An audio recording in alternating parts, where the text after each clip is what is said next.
त्रिपुरा रहस्य में दो भाग हैं, महात्म्य खंड और ज्ञान खंड। त्रिपुरा रहस्य बेसिकली देवी त्रिपुरा के रूप और उनके महिमा का वर्णन है महात्म्य खंड में, और ज्ञान खंड में गुरु दत्तात्रेय और शिष्य परशुराम के बीच में वार्तालाप है। तो वो भी गुरु दत्तात्रेय भी बोलते हैं कि ये ज्ञान मेरा नहीं है, ये ज्ञान देवी का स्वयं है और देवी की कृपा से ही दिया जा रहा है। तो पहले महात्म्य खंड में देवी पे ही श्रद्धा स्थिर करने के लिए उनकी महिमा का वर्णन है,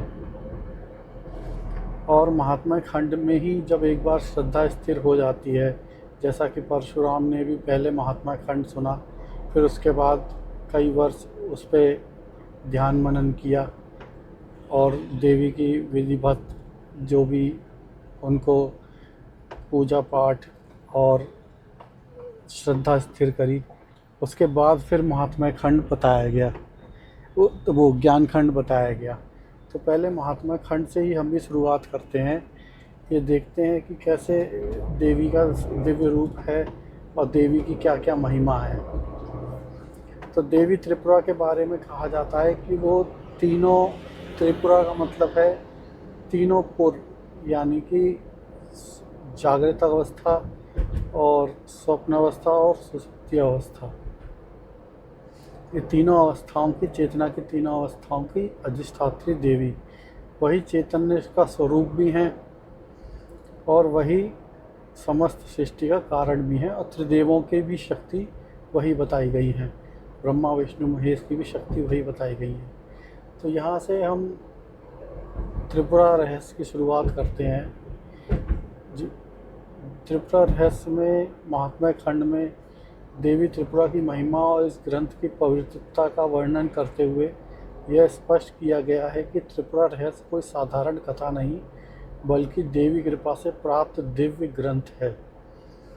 देवी की कृपा जब तक नहीं होती तब तक ये ग्रंथ हमें ऐसे सुनने को भी नहीं मिलेगा और ना ही हमें इस पर जिज्ञासा होगी। तो यह ग्रंथ सभी वेदों और उपनिषदों का, पुराणों का सार है, सबके सार रूप में इसको देखा गया है।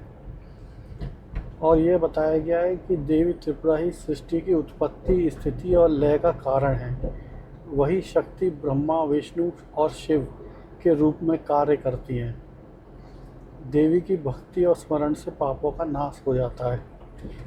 इस ग्रंथ का श्रवण, पाठ या स्मरण तीनों ही महान फल देने वाले हैं।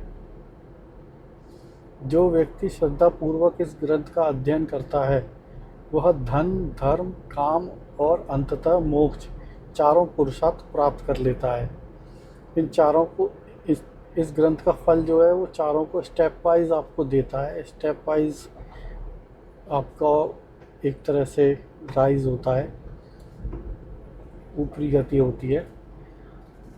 तो इसी में फिर आगे बढ़ते हैं तो बताते हैं कि देवी त्रिपुरा की उपासना के फल को विस्तार से बताते हुए यहाँ पर स्पष्ट किया गया है कि देवी केवल मुक्ति की ही देवी नहीं है, मुक्ति ही नहीं देती, बल्कि सांसारिक और आध्यात्मिक दोनों प्रकार के फल प्रदान करती हैं।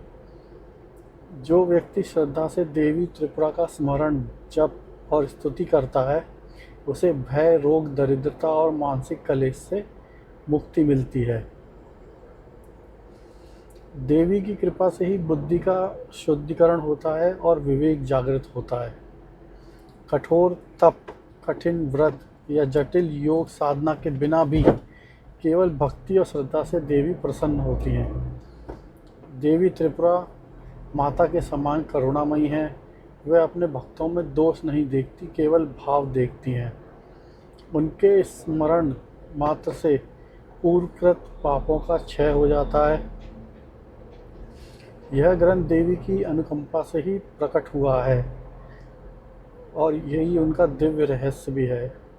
जो इसका आदरपूर्ण श्रवण या पाठ करते हैं वह धीरे धीरे देवी तत्व के समीप पहुंच जाते हैं। फिर आगे देवी त्रिपुरा की सर्वव्यापकता और सर्वोच्चता को अधिक दृढ़ रूप से स्थापित करते हुए यहाँ स्पष्ट किया जाता है कि देवी कोई सीमित देवता नहीं, बल्कि संपूर्ण ब्रह्मांड की अधिष्ठात्री शक्ति है। देवी त्रिपुरा ही स्थूल, सूक्ष्म और कारण तीनों लोकों में व्याप्त है और तीनों लोकों का कारण भी वही है। वही शक्ति देवताओं, ऋषियों और समस्त जीवों में चेतना रूप में स्थित है। उनके बिना कोई कर्म नहीं, कोई ज्ञान नहीं और कोई गति संभव नहीं। संसार में जो कुछ भी दिखाई देता है, सुख दुख, बंधन मुक्ति, सब देवी की शक्ति के ही विविध रूप हैं। अज्ञानवश मनुष्य उन्हें बाहरी रूप में खोजता है, जबकि वे स्वयं आत्मा के रूप में भीतर ही स्थित रहती हैं। देवी त्रिपुरा सगुण और निर्गुण दोनों रूपों में ही सत्य है, एक ही सत्य है दोनों रूपों में।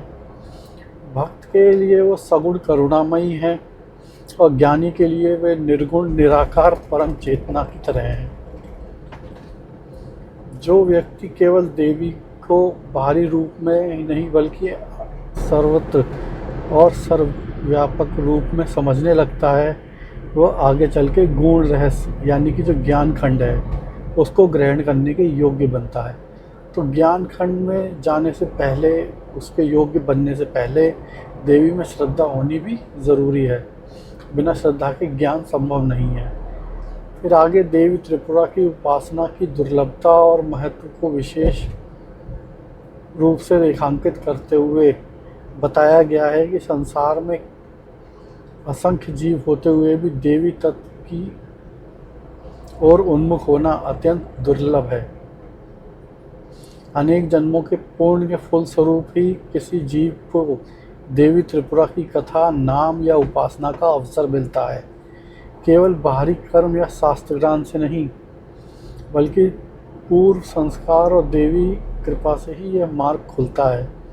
जो लोग देवी उपासना का उपहास करते हैं या उसे तुच्छ समझते हैं, वे वास्तव में अपने ही कल्याण से वंचित रह जाते हैं। जबकि श्रद्धा से की गई अल्प उपासना भी महान फल देने वाली होती है। देवी कामधेनु, कल्पवृक्ष और चिंतामणि के समान हैं, अर्थात वे अपने भक्तों को उनकी योग्यता के अनुसार सांसारिक और आध्यात्मिक दोनों फल प्रदान करती हैं। जो व्यक्ति इस ग्रंथ की महिमा को समझकर श्रद्धा, भक्ति और आदर के साथ इसका श्रवण करता है, वह धीरे धीरे देवी कृपा के पात्र बन जाता है और यही कृपा आगे चल के गुण ज्ञान यानी कि ज्ञान खंड जो इसका सेकंड पार्ट है, उसको समझने में या उसके फल को समझने में असरदार होती है, वही भूमिका तैयार करती है। यही देवी का महात्मा, देवी की श्रद्धा।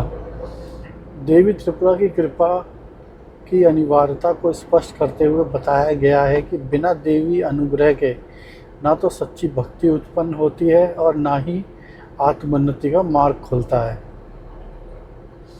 मनुष्य का अहंकार, तर्क और सांसारिक बुद्धि उसे परम सत्य से दूर ही रखते हैं।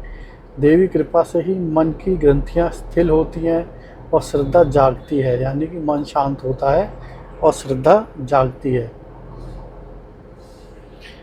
शास्त्र, तीर्थ, व्रत और तप सब तभी फलदायक होते हैं जब वे देवी स्मरण से संयुक्त होते हैं। केवल बाहरी आचरण नहीं बल्कि आंतरिक समर्पण ही देवी को प्रिय है। देवी त्रिपुरा स्वयं साधक को चुनती हैं। जब जीव पर उनकी दृष्टि पड़ती है तो साधक के जीवन में गुरु, शास्त्र और सद्बुद्धि तीनों का योग बनता है। अंत में यह स्थापित किया गया है कि देवी कृपा के बिना मोक्ष मार्ग केवल कल्पना बना रहता है और जिन पर यह कृपा हो जाती है उनके लिए भक्ति से ज्ञान की यात्रा स्वाभाविक रूप से आरंभ हो जाती है।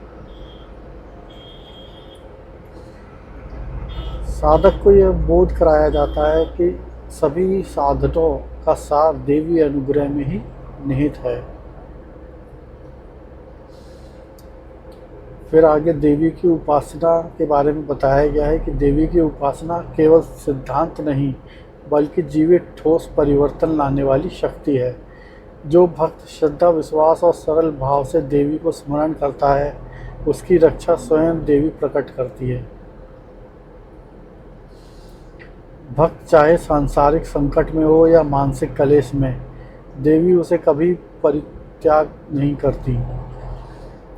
देवी की कृपा कारण कार्य यानी कि कॉज एंड इफेक्ट का जो होता है, यानी कर्म के सिद्धांत के नियमों के परे भी काम करता है।